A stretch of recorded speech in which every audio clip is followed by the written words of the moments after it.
Bonjour tout le monde, j'espère que vous allez bien. Ouvrez votre livre à la page 10. Aujourd'hui, nous allons parler d'Instagram. Donc, précisément, comment gagner des followers sur Instagram en étant barbier. Et oui, pas n'importe qui, barbier. Bon, si tu n'es pas barbier, c'est pas grave, hein, les techniques sont les mêmes pour tous les domaines ou presque. Tu peux quand même rester et regarder et quand même me laisser un pouce bleu avant de commencer. Et abonne-toi. Si tu veux plus de vidéos comme ça, fais-le-moi savoir en commentaire. Comme ça, je vais en faire plus. Hein? On y va. Avant de rentrer profondément dans le sujet, on va d'abord parler de pourquoi. Pourquoi Instagram? Tout simplement parce que Instagram, c'est la plateforme où on trouve tout le monde. Qui dit Instagram dit Facebook. Est-ce que j'ai besoin de parler? Sur Snap, on trouve des jeunes. TikTok, beaucoup plus des jeunes. Facebook, grand-maman, grand-papa. Salut. Tinder, des célibataires. Mais sur Instagram, on trouve de tout. 13 ans, 18 ans, 50 ans. Tout le monde est là-bas. Donc, c'est la meilleure place pour attirer les gens. Donc, tout le monde qui a des cheveux se retrouve là-bas. Donc, si tu veux avoir des clients, gagner de la notoriété, être la star barbeur de ta ville, c'est la place. J'espère que maintenant que je vous ai convaincu de regarder la vidéo au complet. Je dis bien au complet. De 0 à 100. Bref. 101 ou 102. Peu importe. Voilà ce que je veux dire. Il y a un dicton congolais qui dit « L'argent appelle l'argent ». Donc moi je dis « Les followers appellent les followers ». Qu'est-ce que je veux dire par là? Si tu as 0 followers, c'est dur d'attirer d'autres followers. C'est dur. Quelqu'un va rentrer sur ta page, il va dire c'est sûr que c'est un faux compte. Donc c'est normal, c'est très normal de commencer avec tes amis. Mais je te conseille de suivre que des amis avec qui tu vas pouvoir interagir. Donc, liker leurs photos, commenter, les écrire. Donc, des bons amis quoi. Comme ça, quand toi aussi tu vas poster, ces amis-là vont liker, commenter et partager tes posts. La plupart des gens courent derrière les followers, mais quand ils arrivent, on ne prend pas soin d'eux. Donc, je vous conseille, s'il vous plaît, prenez soin de ces premiers-là parce que c'est eux qui vont constituer votre fondation. En fait, je parle de la fondation d'Instagram. Hein. Je ne parle pas de votre fondation en tant qu'humain. Ok? Pour justement que ces followers-là restent, il faut que tu les proposes du bon contenu pour qu'ils puissent liker, commenter, partager, interagir avec toi et comme ça ils vont t'attirer d'autres followers. Vu que ta niche c'est la coiffure, il faut que ton contenu tourne autour de ça. Bien sûr, tu peux mettre des photos de toi, justement c'est recommandé de mettre des photos de toi ou du moins qu'on te voit justement dans des vidéos de coiffure, qu'on voit ta face en fait. Cacher ta face ne va pas t'aider parce qu'il faut que les gens sentent une connexion quand ils tombent sur ta page. Note que tu n'es pas obligé d'être le meilleur coiffeur pour créer du bon contenu, ni d'avoir du matériel de fou. Justement, l'effet d'avoir beaucoup de matériel fait en sorte que quand tu coiffes, c'est plus long de prendre tes vidéos, des photos. Donc moi, admettons, j'ai mon téléphone, j'ai ma caméra. Mais quand je coiffe au salon, c'est plus facile pour moi de prendre mon téléphone et de filmer et de couper en même temps.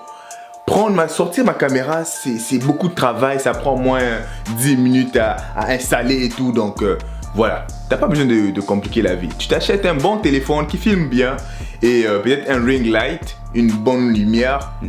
Parce que la lumière, c'est la vie. Hein. La lumière, c'est la vie. Si j'éteins seulement la lumière ici, là, personne ne va me voir. Et la vidéo, instantanément, va perdre sa valeur. Donc, la lumière, je vous conseille, tu peux être bon. Tu peux être le meilleur coiffeur. Si ta photo n'a pas assez de lumière, ça dit rien. Si ta vidéo n'a pas assez de lumière, ça dit rien. Il y a moins de likes instantanément. Je vous dis, hein, essayez ça. Essayez de prendre une photo dans le noir. Vous allez voir. En fait, vous allez rien voir. Faites pas ça. Vous savez comment l'algorithme de l'Instagram marche? En fait, presque tous les réseaux sociaux marchent comme ça. En fait, ils veulent garder le plus de monde le plus longtemps possible sur Instagram. Et comment faire ça? C'est grâce à vous, à nous en fait, les créateurs. Donc, si ton contenu est bon, qu'est-ce qui va arriver? Les gens vont les regarder plus longtemps. Ils vont encore vouloir regarder tes autres vidéos. Et plus ils regardent tes vidéos, plus ils restent sur Instagram et ils ont plus de chances de tomber sur les... Maintenant, tu te demandes, c'est quoi un bon contenu pour un barbier? Déjà, on a les photos. Même si tu n'es pas nécessairement le plus fort dans la coiffure, dans les dégradés, dans les designs, si tu apprends à faire des bonnes photos avec une bonne lumière, une bonne caméra, il y a de fortes chances que tu attires des coiffeurs qui vont apprécier ce que tu fais. Peut-être des coiffeurs un peu plus bas que toi qui vont te voir comme une inspiration. Plus de commentaires, plus de likes, plus de partage. Sinon, il y a une autre façon que j'aime bien, c'est de poster des vidéos. Je trouve que la vidéo fait en sorte que la personne reste encore plus longtemps sur ton compte. Et on a déjà parlé de ça, pas besoin d'expliquer. Plus les gens restent sur ton compte, plus qu'ils restent sur Instagram, plus qu'Instagram aime ça. Plus que Instagram se fait les dinero, les ching-ching. Dis-moi, ça te prend combien de temps regarder une photo? Ça te prend combien de temps regarder une vidéo? Et voilà, t'as ta réponse. Donc, les gens dépensent plus de temps sur une vidéo que sur une photo. Je ne comprends pas pourquoi les gens veulent toujours avoir 2 pages. Oh non, ça c'est ma page personnelle où je mets mes photos cute et tout en mode beau gosse et tout. Et là, ça c'est une page où je mets que des photos de coiffure. Déjà à la base, c'est ennuyeux. Juste des photos de coiffure là, tu rentres comme ça, tu vois des têtes, des cheveux. C'est ennuyeux. Ok? Si on regarde un peu les comptes des célébrités, on va dire Cristiano Ronaldo. Est-ce que Cristiano Ronaldo a 2 pages? Non, imagine se réveille comme ça. Non, je vais créer 2 comptes. Un compte personnel et un compte pour le football. Come on. Hein? Regarde les rappeurs. Quel rappeur que tu as déjà vu avec 2 comptes? Un compte pour ma vie personnelle et un compte pour le rap. Voyons. Come on les gars, réfléchissez. En plus, le truc c'est que quand tu crées 2 comptes, ça te prend double temps en fait. À la fin, finalité, tu vas finir par poster plus sur un compte que l'autre. Donc, tant qu'à être, faut les jumeler, hein? Comme ça, tu passes tout ton temps sur un seul. En conclusion, et seulement une seule page. Ça va te permettre de mettre toute ton énergie sur celle-ci.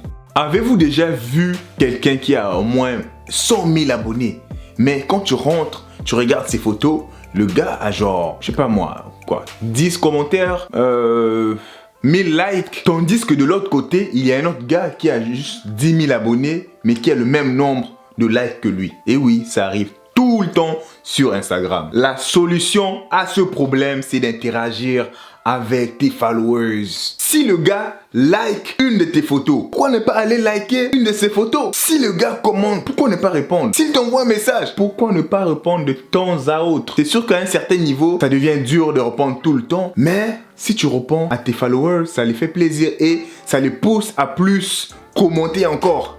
Et oui, croyez-moi, je l'ai expérimenté. J'ai passé un moment de ma vie où pas que je ne répondais pas, mais j'étais tellement occupé que j'avais délaissé Instagram et tout. J'ai vu la différence. Maintenant, en ce moment où on parle en ce moment, j'ai repris mon Instagram en main et croyez-moi que je vois aussi la différence. Et si je te dis que l'union fait la force, est-ce que tu vas me croire? Utilise la communauté des barbiers qui sont déjà sur Instagram. Interagis avec eux. Va les trouver via les hashtags. J'espère que tu connais c'est quoi les hashtags, hein, parce que sinon, ça va faire. Donc, tu vas dans la barre de recherche, tu cherches, admettons, l'hashtag Barbelove. Et là-bas, tu vas voir plein de barbiers. Donc, tu vas dans récent. Et là, tu vas voir les photos récemment postées, les vidéos récemment postées. Tu vas là-bas, tu commentes, tu likes les photos des gens. J'en like beaucoup, là, pas juste 2-3 parce que au début, tu as besoin de liker beaucoup. Moi, j'en likais 200 facile dans la journée, bien sûr, mais c'est pas tout d'un coup, hein, parce que sinon Instagram va te bloquer là. Fais attention. Et ne like pas comme un robot. Non, vas-y, like comme si tu étais un humain. Tu regardes, tu likes. Tu regardes, tu likes. En faisant ça, tu attires l'attention de ces gens-là. Qu'est-ce qui va arriver s'ils voient que tu as liké ou tu as commenté? Ils vont aller sur ta page, ils vont regarder ta page. Si tu as une belle page, ils vont peut-être liker 2-3 photos et il y en a qui vont même s'abonner. Si tu es patient et que tu travailles à chaque jour, tu vas voir ta communauté grandir. Mais n'oublie pas, il faut prendre soin d'eux, hein. Il faut interagir. Faut répondre parce qu'un jour, tu n'auras pas assez de temps pour le faire. Donc, quand ta communauté est petite, c'est là que tu en profites. C'est ça le secret de l'engagement. La collaboration est une bonne façon aussi d'augmenter ses followers. Bon, Quand je dis collaboration, s'il te plaît, ne va pas écrire à des gens qui ont des 100 000 abonnés, 30 000 abonnés, pendant que toi, tu as 100 abonnés, ok? Et tu demandes, ok, s'il te plaît, est-ce que tu peux partager ma page? Est-ce que tu peux... Non, t'as rien à donner, hein? Et ils vont tout te donner, toi, tu vas donner quoi? Essaie d'augmenter tes followers. Après ça, tranquillement, tu vas collaborer avec les gens qui ont à peu près le même niveau que toi. N'essaie pas de sauter les étapes, mon gars. Vas-y, mollo. Hein? Ça va arriver un jour, tu vas avoir 100K, tu vas pouvoir collaborer maintenant avec les gens de ta taille. C'est comme ça, la vie. Hein? Isalakabongo, c'est ça, la vie. Il y a un truc que j'ai oublié. Ah oui, si tu crées un compte Instagram en tant que barbier, c'est parce que tu veux avoir plus de clients. Ah bah oui, faut pas oublier.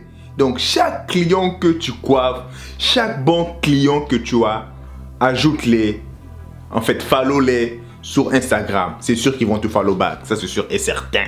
À chaque fois que tu les coiffes, tu les mets dans ta story, tu les identifies et eux, ils vont pouvoir le partager directement. Et quand ils vont les partager, leurs followers vont voir la coupe que tu as fait et là ils vont se dire mais damn, qui a fait ça? Et ils vont vouloir regarder ta page et là peut-être s'abonner et gagner plus de clients. Voilà! Aussi simple que ça. Bon, une fois que tu as fait ça, il y a un petit truc que je vais ajouter. Ça s'appelle le hashtag. Donc, quand tu postes tes vidéos, dans la description, tu mets les hashtags reliés justement dans le domaine du barbershop. Donc, il y a beaucoup d'hashtags comme barberlove, barbers, barbering. Tu peux utiliser des hashtags français aussi, barbier, coiffure, etc. Une fois que tu as utilisé ces hashtags là, si ton contenu est vraiment bon et que déjà ton public, tes followers ont répondu positif, bah Instagram, qu'est-ce qu'il fait? Là, il envoie maintenant vers les hashtags, vers l'Explorer. Et les gens concernés vont pouvoir voir justement ton contenu. Donc, en ce moment, on parle des barbiers. Ils vont voir, ils vont dire, mais damn, c'est qui ce gars-là? Il est fort! Laisse-moi aller regarder, faire un tour sur sa page, liker quelques photos, peut-être m'abonner. Eh ben oui! Aussi simple que ça. En fait, moi, comment je marche avec les hashtags, j'utilise trois sortes d'hashtags. Les hashtags du métier général, les hashtags du métier local et mes hashtags à moi. Donc, quand je parle du métier général, c'est comme les hashtags que tout le monde utilise dans le monde du barbier, barbers, barbier, coiffure. Sinon, après, il y a les hashtags locaux du métier, bien sûr. Ça va être le Barbers Montréal. Ça, c'est dans ma ville. Barbers Toronto, la ville pas très loin de Montréal. Juste 9 heures en voiture. C'est pas drôle. Et après, bien sûr, j'utilise aussi le hashtag Medex et mannequin son salaire. Ça, c'est 2 de mes hashtags. Voilà. C'est comme ça que je fais. Comme ça que je fais. Pourquoi j'utilise les hashtags du métier local? C'est que quand quelqu'un, il y a des gens qui sont nouveaux dans la ville, qui veulent trouver un barbier, bah, qu'est-ce qu'ils vont faire? Ils vont aller sur Instagram, ils vont taper Barbers Montréal ou Montréal Barbers. Là, ils vont taper, ils vont regarder c'est qui les coiffeurs qui utilisent ces hashtags-là. S'ils tombent, admettons, sur une de mes photos et qu'ils aiment, ils vont voir ma page et ils m'écrivent « Hey, Medex, je vais me couper les cheveux. » Et d'ailleurs, c'est comme ça que j'ai eu un contrat avec le monde du cinéma américain. Dans le fond, c'est un coiffeur que je connaissais même pas aux États-Unis qui m'a écrit qu'il y a un de ses clients qui est venu à Montréal pour tourner une série et qu'il avait besoin d'un coiffeur. Et voilà, j'étais là pour lui. En ce moment, je le coiffe encore. Eh ben, ça marche, hein? Essayez, vous allez voir. Ça va être tout pour la vidéo. J'espère que vous avez aimé. Si vous avez aimé, n'oubliez pas de me laisser un pouce bleu, de vous abonner. Si vous avez des questions, commentaires, réseaux sociaux, je suis là. Ciao.